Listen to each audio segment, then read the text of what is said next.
What's up, guys? You have asked me over and over again to do a day in the life of a rescue swimmer. I finally have had some time to sit down and make this video for you. Here it is.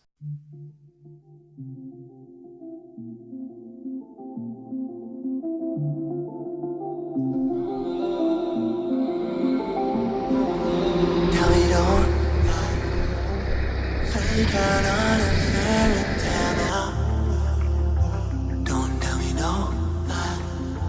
You got that Wi-Fi, what you gonna do? You got that Wi-Fi, what you gonna do? I'ma bring you up, I'ma take you down.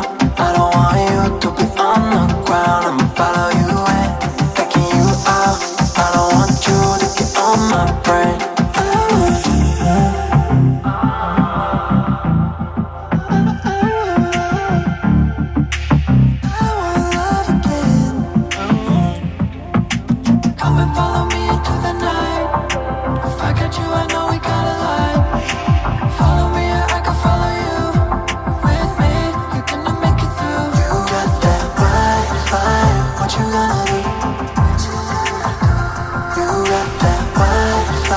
What you gonna do? I'ma bring you up, I'ma take you down. I don't want you to be on the ground. I'ma follow you in, taking you out. I don't want you to get on my brain. I want love, I want love again.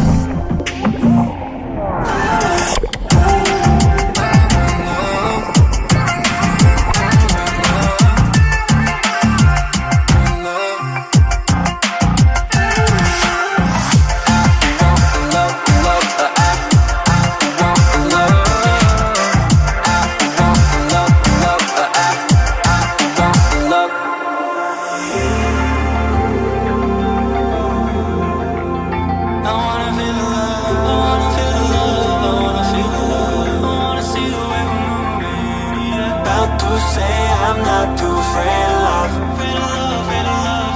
And I'm about to say I'm not too afraid of that.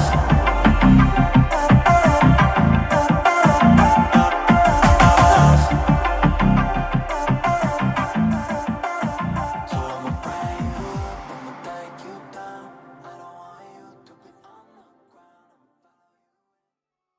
So in that video, there's a lot going on. There's a lot of different storylines, you could say.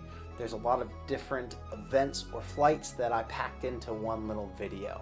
Now, I wanted to make this video like this so that you guys could see it's not just being a maritime aviation rescue swimmer and jumping out of a helicopter all the time. It's a lot of different stuff that's associated with, for example, the tactics side. You saw a lot of shooting guns, you saw some deploying troops onto a gas and oil platform. You saw a missile shoot. You saw all types of different approaches that we take within our helicopter to do our job. And because the airframe that we work in is so versatile, it's like a Mr. Potato Head is all what I usually tell people is you can take stuff off and change stuff around and do a different mission set or do something here or do something there. When people first come into the community, I don't want there to be any misconceptions. They think that it's simply going to be like the Guardian. That's a bunch of bullcrap. It's really not. Some people go their entire career without saves. Some people have plenty of saves. In that footage, you saw some video from the Tomodachi or from Japan, the tsunami that hit Sendai. I was part of that, and you saw some of the destruction within that short clip. I have a lot more, but I didn't want to show you guys all of it. So I bring this up because it's not just being an aviation rescue swimmer. It's everything on top of it. If your only job was to jump out of the back of a helicopter and save people, it'd be easy. You could really do it pretty easy. But it's the ground jobs on top of it.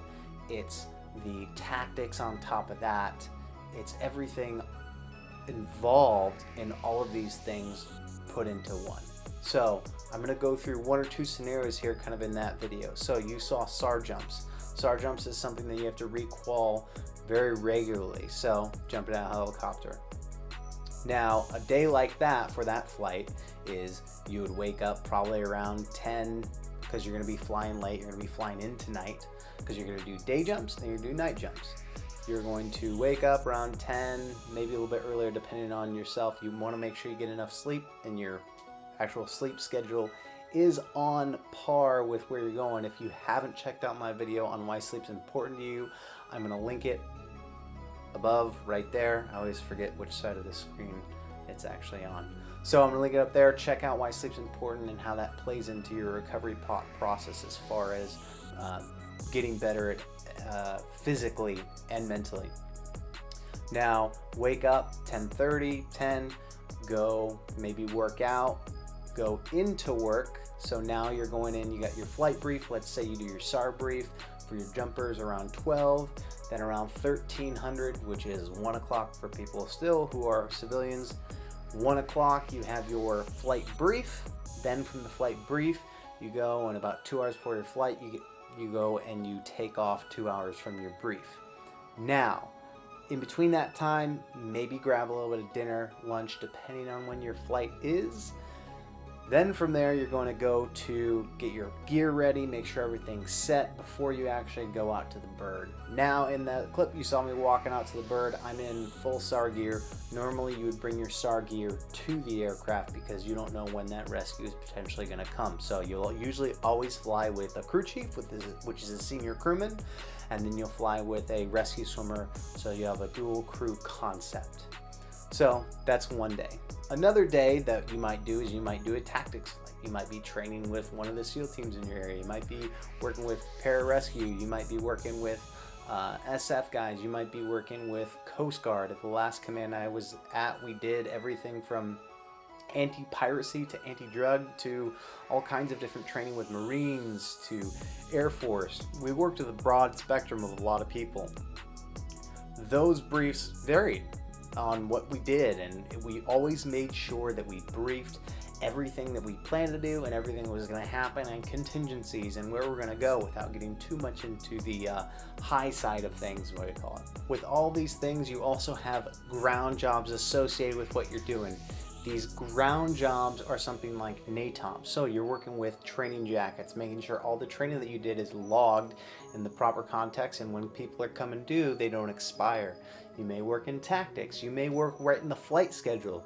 Writing the flight schedule is actually pretty challenging. You got to make sure that crew rest isn't buses. You got to make sure that people are actually fitting in where they can and they're getting the grade cards according to priority and the right units and the right timing, and their hot seat times for someone who's landing and now you're jumping in their aircraft is on the right schedule.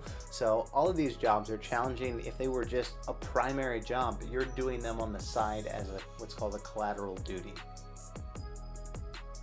Hey guys, I hope I answered a lot of your questions. I hope you enjoyed this video. If you did enjoy this video, please at least share with one person that you know that you think might like this.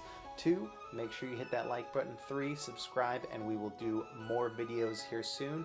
I have one coming up that I recorded with my wife about fitness and being a mom, and also being a female, basically getting into fitness. And we're gonna go into some of those things because she has been freaking killing it lately.